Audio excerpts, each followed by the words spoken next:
Everyone, I'm back. Can I get a standing ovation? Nefer! How are you holding up? Feeling okay? She's fine. Boss is a pro. Yes, I'm fine. You will have seen the events of Rerir's life through my thoughts. It's now clear that he is just a regular nobody, driven by personal tragedy, as he said himself. I mostly agree. There's only so much we can know about him from his memories alone, but they did give us a clear glimpse into his life in Conria. However, I would not consider Rerir to be a nobody. He was deeply involved in the events of that era. Yet, when the catastrophe of a generation strikes, nobody is safe. Sounds to me like you're speaking in riddles again. Is this you urging me not to abandon the people of Nodcry in their hour of need? That's not what I meant. Although I do hope you choose to remain a part of the plan. Without you, the mission ahead will be all but impossible. Then try to remember that I respond better to the carrot than the stick. And I don't appreciate being bossed around. Now, as for you, Missy, you were excellent. You stuck to the rules of the ceremony and kept your mouth shut the entire time. Bravo. Cool. So, can you fill me in on the deets now? Most of what I saw went right over my head. Patience. You'll hear the whole story, don't you worry. But let's meet up with the others first. It will save me narrating it twice. Yehoda? Yes, boss! Let me get that door for ya. That's more like it. For a moment there, I was worried you'd forgotten about the first clause of your employment contract. Forgive my curiosity, but what does the first clause say? It says I gotta do the annoying stuff that boss is too lazy to do for herself. Like opening the door, pouring the tea, yada yada. Is that right? If something is in the contract, it's because she willingly agreed to it. Rest assured that the curatorium abides by the very strictest of labor policies. You don't seriously think I'm cruel enough to treat her like my slave? In any case, I've hardly shied away from my share of the work today. Hope I don't catch Flintz and Varka lounging about in their chairs, enjoying a leisurely cup of tea. There's nothing I dislike more than other people enjoying themselves while I'm hard at work.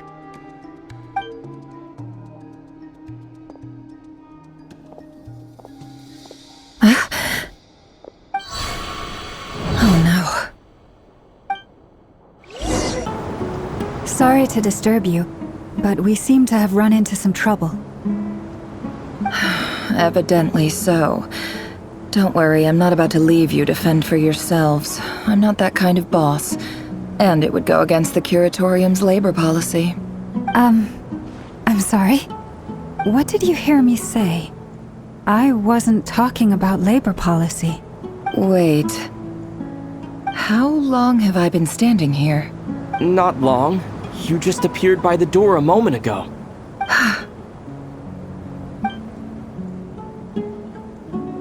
Boss, what's wrong? You look like you've seen a ghost. We've been tricked. We never left at all. Somehow I hallucinated that whole scene back inside the office. Hallucinated? But how? How indeed. This place should heed my will alone. All thoughts and actions that occur in here are just a result of pawns moving across the chessboard in a carefully calculated manner. And nobody has access to this chess set but me. So you control everything in here? More or less. But yes, it's a special technique of mine.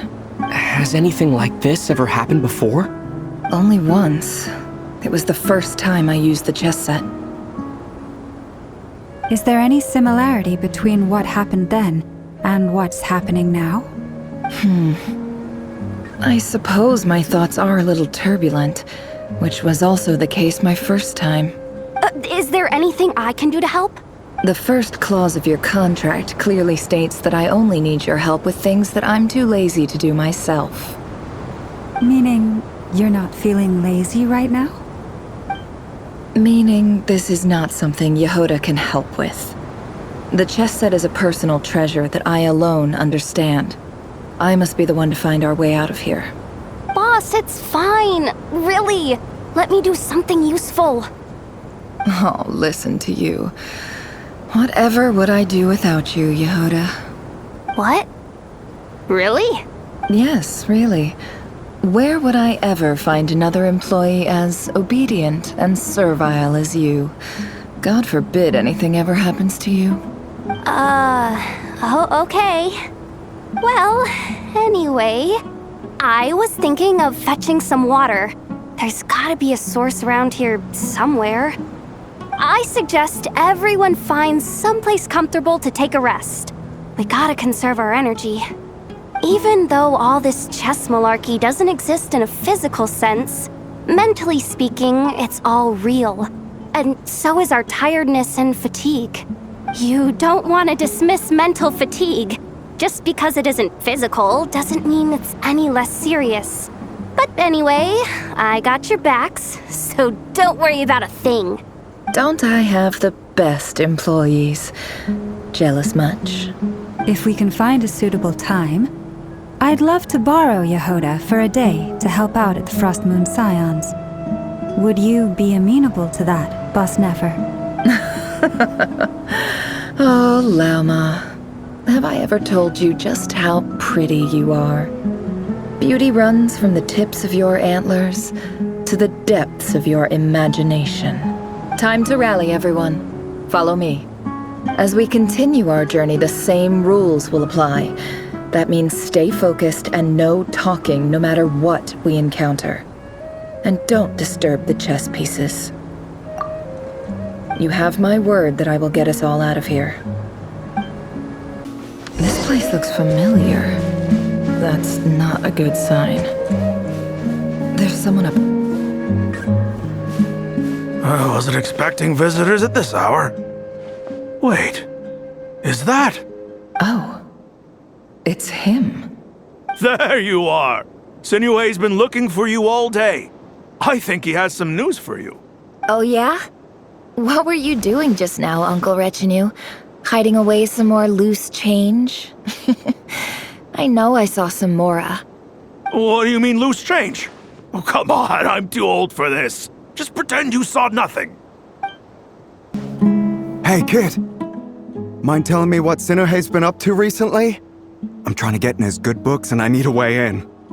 Get in his good books? Why? What do you want with my dad, Uncle Apepi? I've written a new song. I was hoping to showcase it at the next festival, but I'll need his approval. A new song, huh? I'd love to stay and listen, but unfortunately, Uncle Retinue says my dad's looking for me. Well, there's plenty of time and I'm not going anywhere. See that pile of stones? I'll be sitting there warming up my vocal cords. Come find me when you're done. Pile of stones. Got it. Hi, Dad. Uncle Retinue said you were looking for me. Ah, there's my little princess. If you'd gotten back just a little sooner, you could have shared the spoils of war with me. Spoils of war? Who were you fighting against, Dad? It was just a figure of speech. The aftermath of a sandstorm is no time to be waging war. I was talking about our war against thirst. I went out to fix our water supply problem, and now I'm back. Which means... We have a well again! That's right. I found a new one and brought back as much water as I could carry. It should last us for a good while. If it wasn't for these blasted sandstorms, our wells wouldn't be caving in. You wouldn't be spending all your time out searching for new water sources. As the chief of our tribe, I'm supposed to be leading us out of hardship and poverty, onto better things. You know how prosperous our ancestors were. I've told you all the stories. And look at us now, squeezed into these hovels. No one would choose this, if it wasn't for the endless wars over the years. But things are looking up. I started working with some folks from the academia a few months back. They gave me some contacts in return for my assistance in the desert. So you're the Academia's helper now? Special ambassador, they call it. Think of it as a partnership. It's nothing bad, okay? We've been isolated here in the desert for too long. Seeking opportunities elsewhere is the best thing for us, and the fastest way to progress. So, do you get anything good out of being a special ambassador? Of course. My luck's improving all the time. One day, I swear I'm gonna lead us out of this place. We'll find somewhere new. Somewhere better.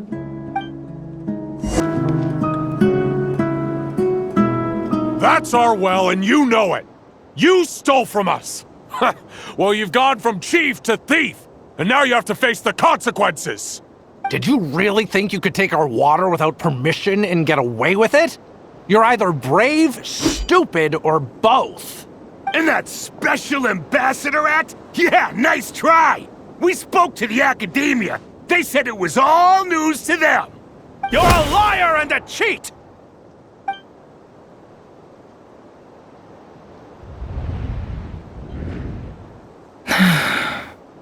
I heard Yehuda gasp, but I don't blame her.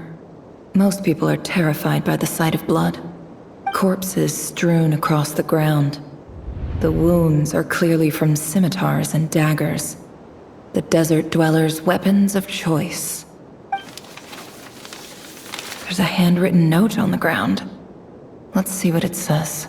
Halil, this is Sinuhe, chief of the Shimti tribe. Surely you remember me. I was the one who helped you and your colleagues avoid the quicksand in the desert. This is my second time writing to you. I assume my last letter must have gotten lost in the mail, as I didn't receive a reply. I hope this one makes it to you safely. I'm writing to you because I need some help. That sandstorm the other day completely blocked up our well, forcing me to look for another water source in Iab and Unut territory. It was a matter of survival. Praise the gods. The well of the Iab tribe was intact. It was my last resort. I drew what water I could and left, but not without being spotted. I fear they will retaliate. You told me to write to you if I ever needed help. You said you'd be my ally in the Academia. I urgently need you to formally recognize my title of Special Ambassador and send some of your people to assist me for a few days. It's the only way I can convince them that this was the Academia's decision and prevent them from retaliating. This is an emergency. Please send help as soon as possible. Looks like this letter never got sent. The writer died a grisly death, and the letter was trampled into the ground. It's badly defaced. Some parts are barely legible. What a ridiculous lie the surviving Shimti tell.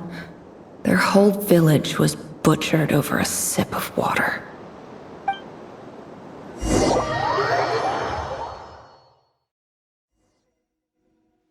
Ah, officer. Welcome. Welcome to our humble village. I thought you would at least have the courtesy to provide some respectable libations. This is the finest wine our village has to offer. I promise.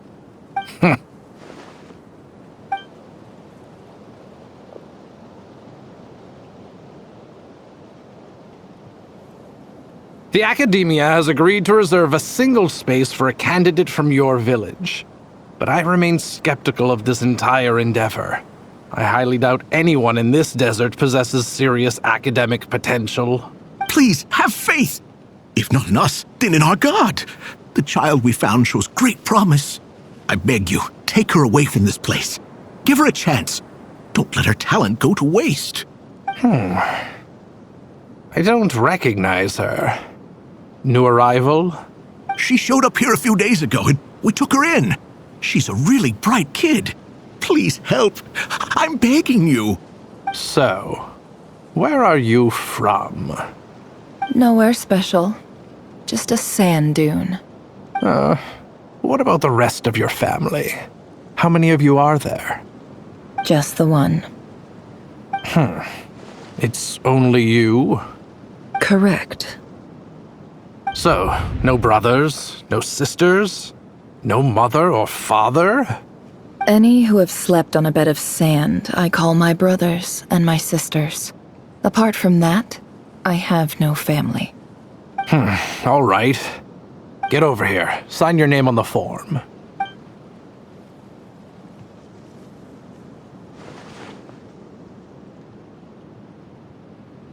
Nefer? You're rather fair-skinned for a desert dweller. Nefer, this term's assignments have been issued already. Please read through the materials thoroughly, conduct your own additional research, and then write an essay on the topic. Yes, Professor, I'm aware. I just had a couple more questions I wanted to get your perspective on. Oh? Please, ask away. Well, I saw the other students' problem sheets, and I couldn't help but notice that my assignment is much easier than theirs. Do you really think I'm a weak student? A weak student? Goodness, no. Quite the opposite. You have a sharp mind. Almost too sharp. I think what you're saying is, a weak student wouldn't have noticed the discrepancy. And if they did, they certainly wouldn't complain about the lighter workload. You see, sharp as they come. You see things the way they are, and I'm sure you know why they're like that. Because of where I come from. Because I'm different. I'm sorry, Nefer. I don't like it any more than you do. It's just... Anyway, you said you had a couple of questions? What's the other one? I wanted to check. If someone sent me a letter to the academia, where do I go to collect it? Ah, your family wrote to you. Well, as long as they put your name on the envelope, someone should hand it right to you. Not exactly. It's not even a recent letter. I was just curious where the mail would end up if no one collects it. The House of Dana, I expect. I know there's a box for unclaimed mail somewhere in there, probably sitting on a shelf. Whatever you're looking for, that'd be the place to start. Okay, got it. Thank you, Professor. Oh, don't mention it. Honestly, I feel like I failed you. I'm supposed to be your teacher, but I haven't taught you anything. Hey, don't say that. You're a great teacher, and you do your best for all your students. But the rules are the rules. You're not allowed to teach students like me. It's not just the academia either. The whole world bends over backwards for the successful, and leaves the losers to suffer and die. Oh, my dear child. Don't tell me you've given up on life already. I haven't. I just think that if you want to make it in this world, you have to find a way to become successful.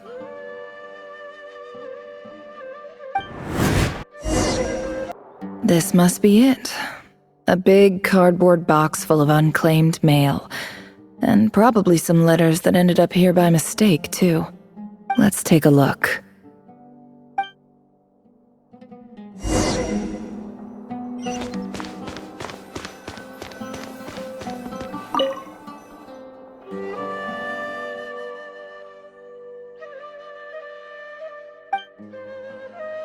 A dilapidation survey from Port Ormos. Looks like it's from a Core of 30 representative. What a strange thought. A bunch of mercs losing sleep over rundown buildings. This one was never even opened. I guess the recipient didn't care what the Core of 30 had to say about anything. Who was it addressed to? I don't recognize the name, but it must have been a Kasharawar professor.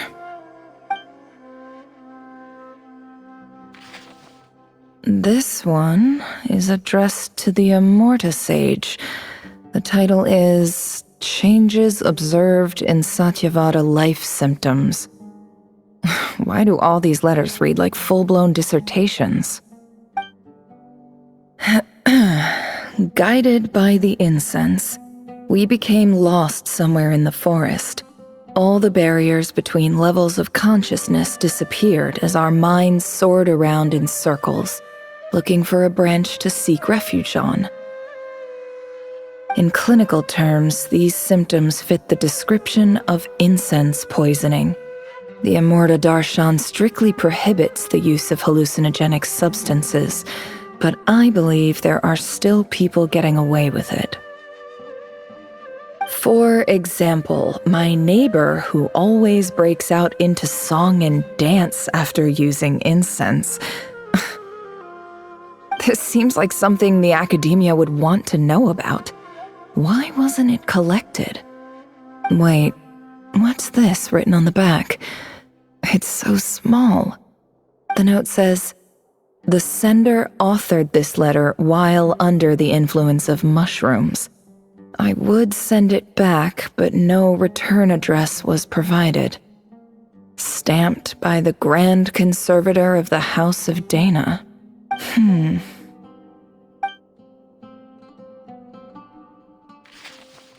This next one is addressed to Grand Sage Azar.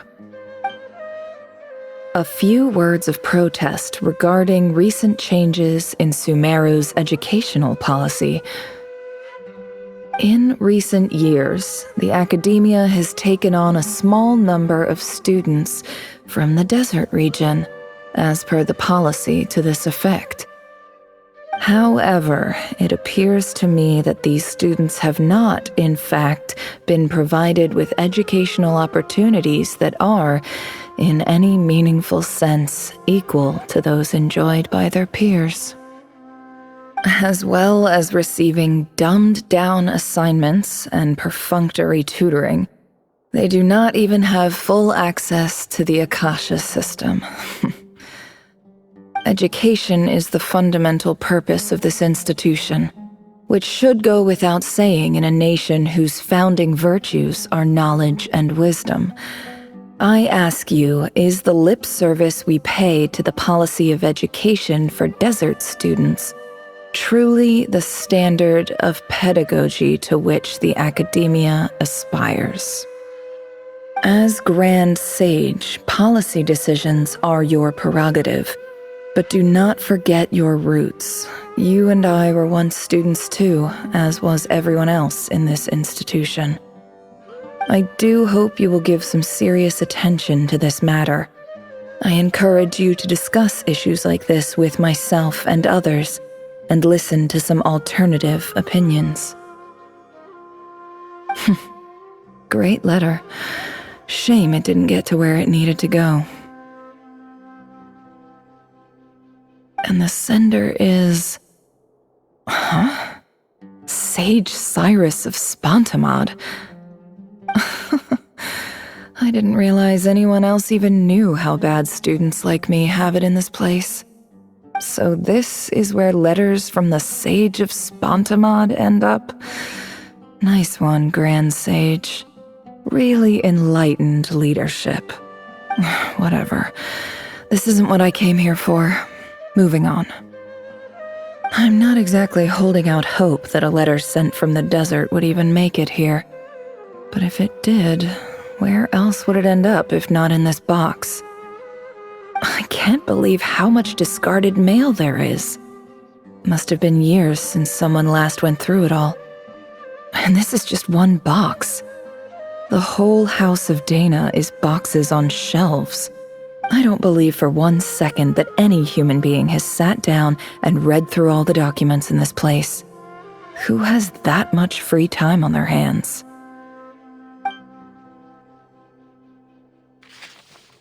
Wait, could this be it?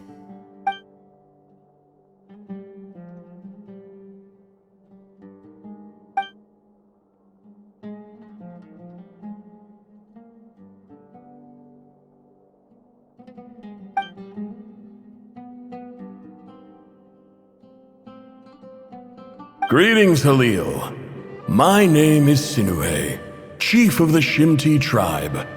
I was the one who came to you and your colleague's aid when you ran into trouble in the Great Red Sand. I don't know how well you remember it now, but I brought you to safety and gave you some water and other supplies.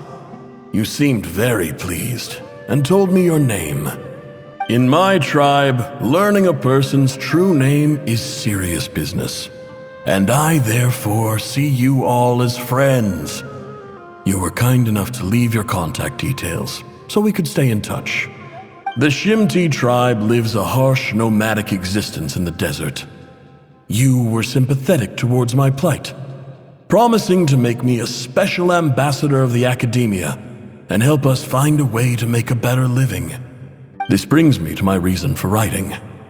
Our tribe has fallen on particularly hard times, and I would like to ask for your assistance. There was a terrible sandstorm a few days ago, which blocked up the well in our land. To ensure my people's survival, I had no choice but to venture into Iyab and Unut territory in search of an alternate water source. The Iyab and Unut are descended from the Thamudians, while we trace our ancestry to Tulatala. We worship the Lord of Flowers and have had relatively good relations with our fellow tribes, up until now. I found a well belonging to the Iyab tribe. They declined to help us, but I really had no other option. So I took some water to keep me and my tribe alive. My actions are certain to incur their wrath. When we met, you assured me that you would be my ally in the academia. I would like to take you up on that offer, because I really need your help. I wonder if you could send an academia representative to meet with me. That aside, the last time you were here, you mentioned that the academia had started accepting students from the desert, and I told you a little about my daughter, Nefer.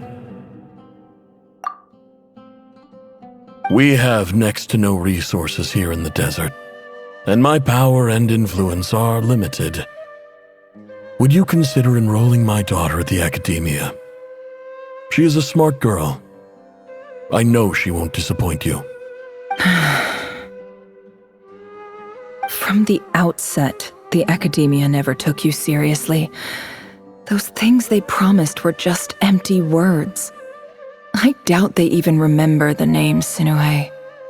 And you were so emphatic that your luck had finally changed for the better. You swore you'd lead us to a better place one day. You spoke with such conviction, like you were the most powerful chief in the whole desert. You liar. You lied about everything. You promised the world and delivered on none of it. And who fell for it? Just me, by the looks of it. Despite your best efforts. Which makes you a pathetic liar. You weren't even any good at it. I think I'll take over from here. Let me show you how it's done.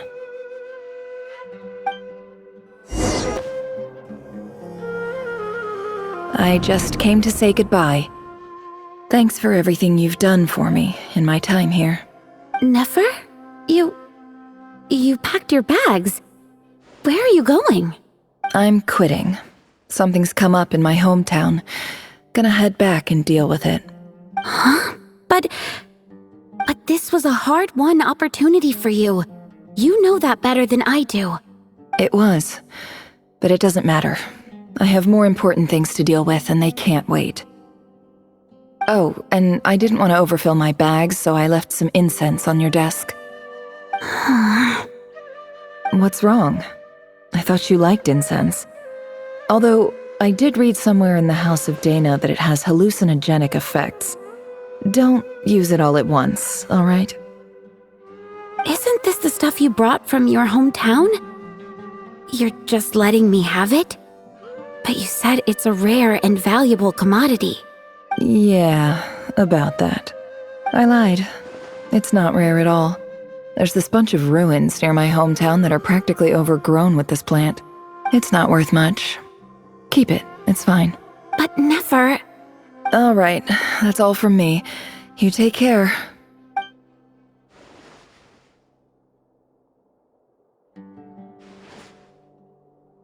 don't forget me, okay? I mean, we're more than just classmates, right? We're friends. Yeah, I'll remember you. I lied again. That incense is worth a fortune, and it's a rare find even in those ruins. And as for remembering her, I have far too much to do when I get back. No time to reminisce. I'll be lucky if I even make it through this alive. But either way, I expect I'll forget you pretty quickly.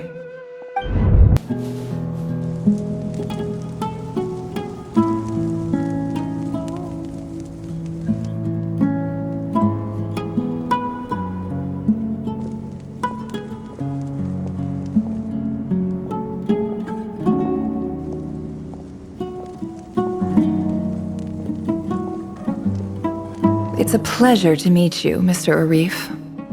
So, what does the Academia want? Since they've sent their special ambassador, I assume there's a big business deal to be made. If not, I'd be very disappointed. Please, sir, lower your blade. You're lucky I'm the one they sent.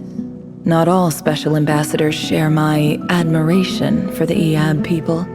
The ever-shifting balance of power in the desert reduced the once great civilizations of this region to rubble and sand. But the story of the Iab has a very different trajectory.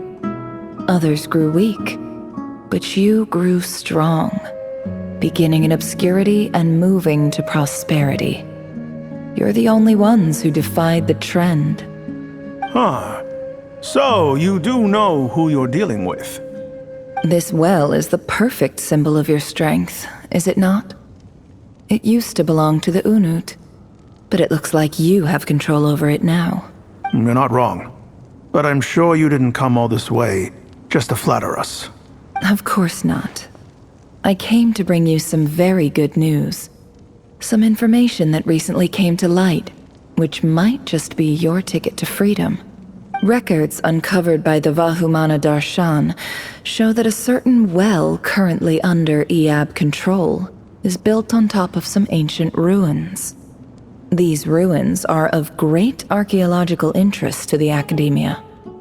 I checked the map carefully on my way over here, and I'm confident that this is the well in question. The Academia is offering 50 million mora in return for excavation rights.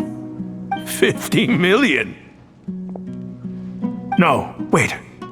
If these ruins are as important as you say, 50 million's a little low, don't you think?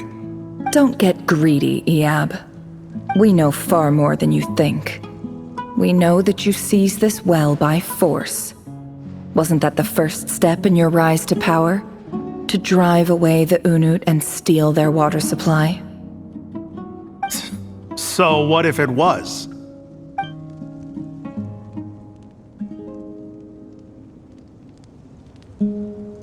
Don't worry. As unscrupulous as it was, it's something we're willing to overlook.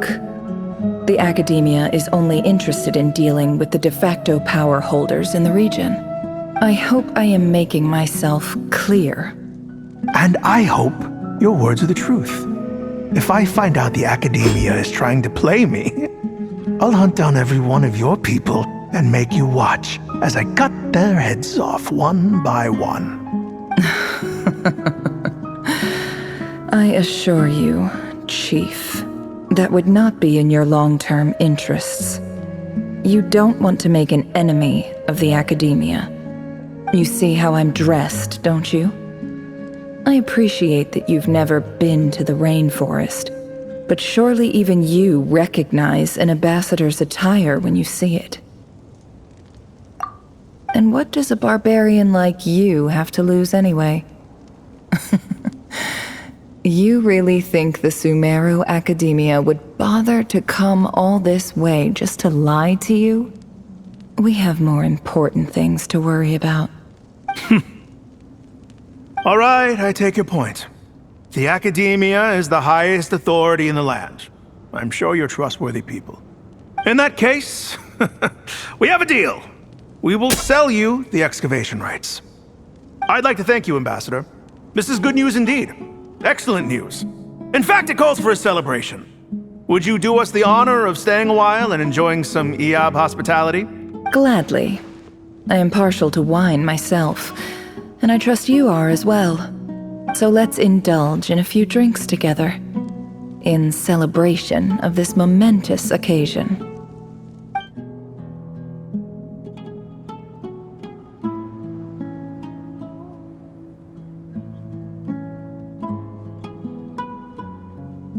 Chief! Chief, it's an emergency! It's the Unut. They've taken the well. What? Well, don't just stand there. Take it back. Yes, Chief. I have every confidence in the Eab's military superiority, and yet... What is it? The Unut's response was alarmingly fast. The day after we reach a deal, they seize the well. This can't be a coincidence. Perhaps there is a traitor in your midst. I don't think so. I am obliged to remind you, Chief, that the Academia will only deal with the de facto power holders. If you cannot regain control over the well, I'm afraid you won't see a single mora of that 50 million. No! Please, Ambassador, just give me some time. I swear the Unut will not get away with this. That well is ours, and so is the mora. Glad to hear it. I will wait here for an update. If there is a traitor, I will find them. In the meantime, make yourself at home. I'll report back as soon as I have an update. Much obliged. Wow. All it took was a few words and I've got him wrapped around my finger. What an amazing feeling. So, in summary, Ambassador, the Academia would rather negotiate with our tribe instead of the Eab, yes? The Eab are ruthless murderers who don't listen to reason. And now they have the gall to interfere in our research projects in the desert region. So let me ask you, Chief. If you were the Academia, what would you do? Kill them all, of course. Precisely. The Academia does not tolerate those who stand in our way. The Eab have held back our academic pursuits for too long, and our patience is wearing thin. At the same time, there is simply no way that the Academia can be seen to be intervening in desert affairs. I'm sure you understand where I'm coming from. We have our own rules out here. If the rainforest dwellers raised arms against a desert tribe, it'd start a bloody war. Right. We can't confront them ourselves, but we can support their enemies. The Unut have always had strained relations with the Eab, which makes you our natural allies. Natural allies. Weren't the Eab your allies once? You were quick to send them after us to protect your interests back when we stole that water.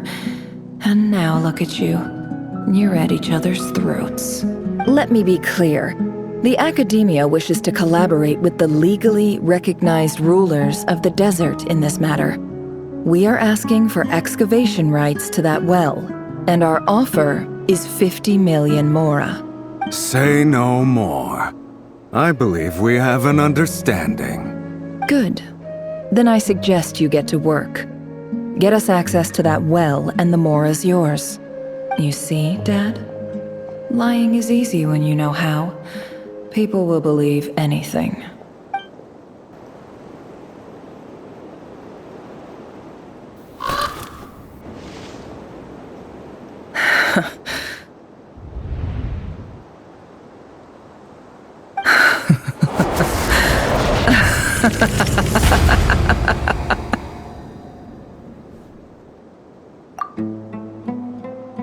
Look at yourselves. You may be vile, savage monsters, but your butchered bodies bleed like any others. You're no different. You're nothing special at all. The monsters who destroyed my home, they're just ordinary, petty human beings. What a joke. I think we're even now. Maybe I've even done the desert a favor. It's a better place without all these people around. Oh, Sinuhe, my gullible fool of a father. Perhaps if you'd been as ruthless as I was today, our tribespeople would still be alive. In this dog-eat-dog world, a chief needs to be tough to survive. But you couldn't do what had to be done. So I did it for you. Nefer, it's okay. All of this is in the past now. I believe I remember you promising to remain silent. Yeah, but even so... Yehoda, is there anything you can do to ease the tension?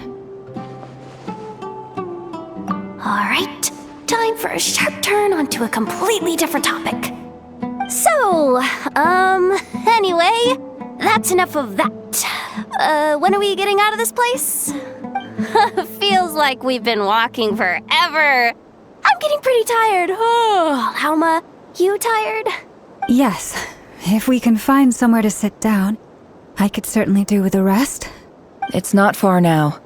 There should be a temple just up ahead. Yes. Really? A temple? That's where this story ends? I guess that's how things go in the desert. Desert dwellers can never escape their destiny. Or so everyone says. I never wanted to believe it, but looking back now, I'm as desert as they come. You mentioned a temple. What's waiting for us there? My biggest trade secret of all. Ah. Then I'm guessing it's where you got your power from. The power to peer into other people's minds. I didn't know you were clued up on any other religions. I'm no expert in the history of Sumeru, but since you come from the desert, I would imagine it has something to do with King Deshret. Sounds impressive. Ah, I know who you mean. General Mahamatra Sino. The spirit of Hermanubis dwells within him. That's Boss Neff for ya. She knows everything. Sino's hardly a figure of obscurity, but I know about Sethos too. What about him? Is he a big deal or something? Well, he's not a small deal, let's put it that way. Please, this is the bare-bone basics. Save the flattery. Thanks for your patience, everyone. I'm sure it's been a lot to take in. With any luck, that's our exit just up ahead.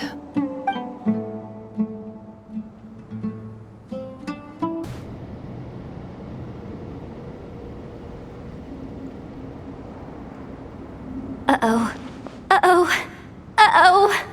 I'm totally out of my depth here. I don't have anything to add about any of this stuff. Like, look at that statue, for instance.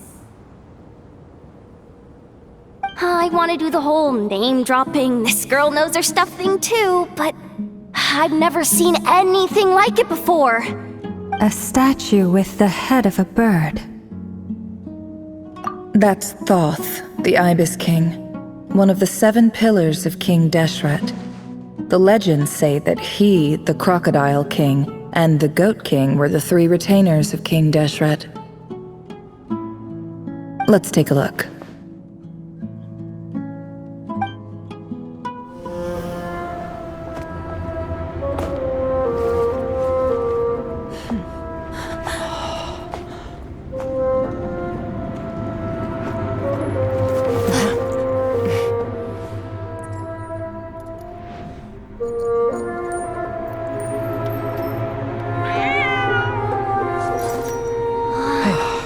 It's just Ashru. So, all is well?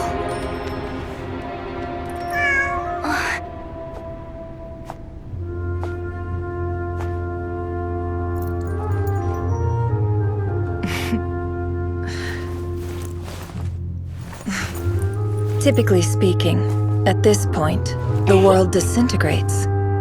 Then we find ourselves back in the outside world. Besides, these are my memories. There's nothing to fear. You're sure? Of course. It's almost over.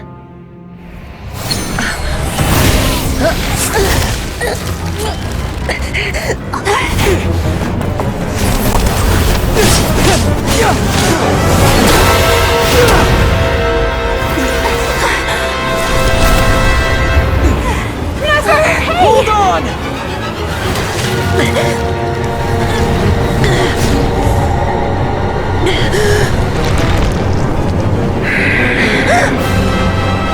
Knowing too much is always a death sentence. Speak for yourself.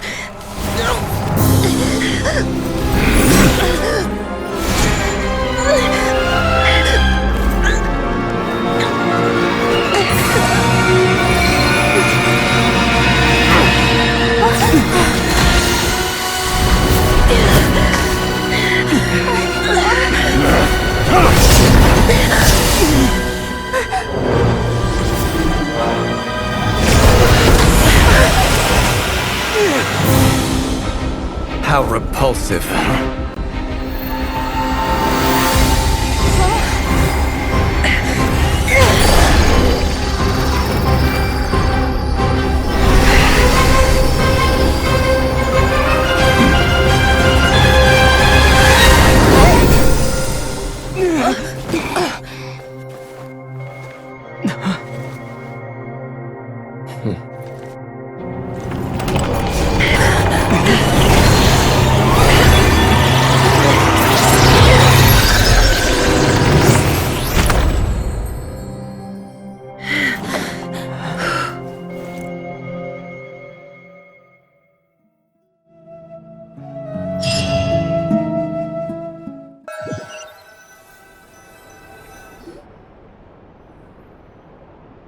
Timed that pretty well, didn't I? It's okay. I'm just glad no one was hurt. Paimon noticed you doing something too, Dainsleif. Were you helping get them out? Of course. When I asked Nefer to conduct this investigation, I was not naive to the dangers involved. I had a duty to ensure your safety. Good to know your sense of justice is still intact after all these years. I take that to mean that you saw the truth. That comes as a great relief. I certainly did. And thanks to your help, I also managed to trap Rerir inside the chess set. Whoa, really? How'd you manage that? Well, to be honest, I sensed that something was wrong long before we made it to the temple. By using this fragment to probe into Rerir's past, well, the monster formerly known as Rerir, it seems I alerted him. I was tracking him, then he caught on and started tracking me too. Can't say I'm surprised. But how did he track you through your thoughts alone? That shouldn't be possible. Rerir was a secret agent who reported directly to the Vinster King. He is an expert at finding a trail and hunting down his pursuers. No wonder. He infiltrated the chess set, read my thoughts, and built a new virtual chess set inside of it. That's why we weren't able to leave at first. Speaking of your chess set, it's quite a remarkable item. Would I be right in thinking you have some connection to King Deshret? You overestimate me. I only have a connection with one of his underlings, the Ibis King. You all saw how this came to be. A long time ago, the Iab massacred my tribe, the Shimti, in our home village. A few years later, I enrolled in the academia, where some new information came to light. The Unut and the Iab fought a bitter battle over the rights to a well, all for the sake of a non-existent 50 million mora. The Iab ultimately won that confrontation, but their victory came at the cost of almost every warrior in the tribe. The final blow to the Iab came at the victory feast, when an Unut assassin beheaded their chief right before my eyes. The remaining Iab fled and have been scattered to the winds ever since. Having gotten my revenge, I returned to my hometown, where to my surprise, the nearby temple was still standing. There it was, seemingly immune to the relentless hostility of the desert, while my tribal home lay in ruins. As I stood there gazing at the temple, I noticed a cat just outside. This cat, as it turned out, was home to the spirit of the Ibis King. He led me to a gate deep inside the temple, and there he made a deal with me. This chess set is my gift from the Ibis King. The chessboard within is made to the same specifications as the one in the mausoleum of King Deshret, and represents his power of piercing analysis. With this chessboard in its container, I gained a certain ability to perceive hidden secrets. Now, you could conclude that the Ibis King simply wanted to give the people of this world the power to seek the truth, but I don't believe that's the full story. Every god plays favorites. Their hearts are as fickle as any human's, full of secrets, perversions, egotistical tendencies. But precious few gods are willing to admit this. It is the same with all powerful forces, including fate itself. Their gaze falls preferentially upon a select few. As you rightly point out, this is an act of favoritism. If you're alluding to the Abyss, then yes, I agree. Gather the others. It's time to share everything I've learned.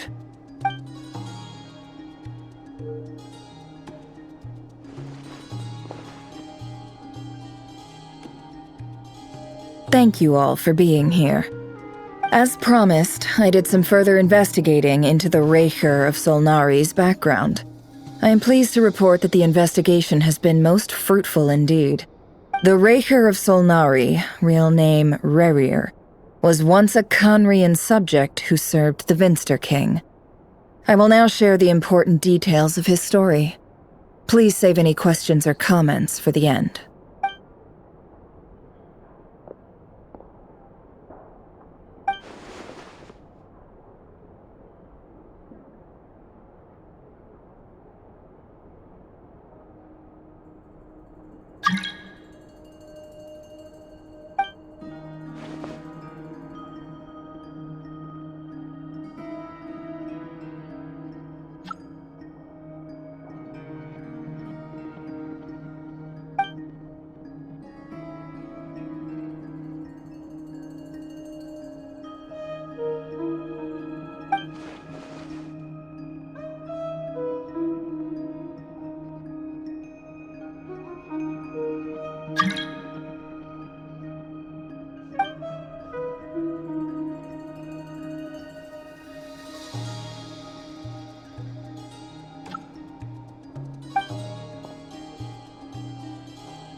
So that's why he's so obsessed with the moon. A tragic tale, to be sure. But it does not excuse his many transgressions. No matter how much Rerir suffered in the past, the fact remains that he is what we know today as the Wild Hunt, wreaking havoc upon innocent lives in Nodcry. He becomes more dangerous with each passing day. If left unchecked, it is simply a matter of time before all of Tevat suffers the consequences. This is a threat that the Knights of Favonius cannot ignore. A question for Miss Columbina. Forgive me if this is presumptuous, but have you ever seen the spatial gateway that appeared in Rerir's memory? Never. But I have heard stories of something called the Moon Gate, and this seems to fit the description. Miss Lama, any thoughts on this? In the lore of the Frost Moon Scions, the moon is believed to hold many secrets. Some sources speak of ancient knowledge, others of a gateway to the unknown. The term Moon Gate is one I have heard before, but as is the case with all of our legends, there are no records of any first-hand witnesses. We cannot know whether it truly exists. Then back to Miss Columbina. As a moon goddess yourself, do you have some idea of where the Moon Gate leads to? Not at this stage, sorry. I do hold the power of the Frost Moon, and my strength is recovering well. I can sense that the gate would open at my command, but... But there's more to the power of the Frost Moon than that? Yes. A moon goddess has the right to open the moon gate, since it is a path to the moon. But as Nefer mentioned, holding open a spatial gateway takes a huge amount of power. And right now, I need to conserve my energy to fight the Rächer of Solnari. I'm afraid this is one mystery we may have to leave unsolved for now. I agree. Better to save your strength. But if you'll humor me for a moment, I have a bold conjecture of my own regarding the world beyond the gateway. I highly suspect that neither Tholindis nor Rerir made it through unscathed. The evidence pointing to this is the fact that the Rächer of Solnari exists in the form of countless fragments. With the abyssal power he wields, no ordinary foe can touch him, let alone tear him to shreds. And yet, the wild hunt proliferates wherever his scattered fragments lie, drawing hordes of monsters to many different locations across the land. So your theory is that Rerir was physically torn to shreds by some powerful force? Hence, why the wild hunt is a distributed phenomenon, rather than a unified one? Makes sense to me. Explains why the wild hunt is so pervasive, and why he's been trying to piece himself back together. He was whole to begin with, and he wants to be whole again. Without the power of the Abyss on his side, he almost certainly would have perished the moment he was torn apart. But the Abyss, much like a curse, has kept him alive. I could not agree more. The power of the Abyss is most surely a curse. It is a compelling explanation, and one that accords with my present understanding of Abyss creatures. Whether the life form in question is primitive or advanced, if a curse has extended its lifespan unnaturally, it will continue to survive in spite of everything. This raises some interesting questions. I will run some experiments and see if there is any validity to my suspicions. That being said, regardless of whether my research bears fruit, I would like to thank Miss Nefer for conducting such a thorough investigation. Already, it has greatly enriched my understanding of the entity we face. My pleasure, Mr. Albedo. I too hope that the information I have shared today proves useful as we look to formulate the next stage of our plan. Hey! What is it, Dainsleif? You look really upset! It's just...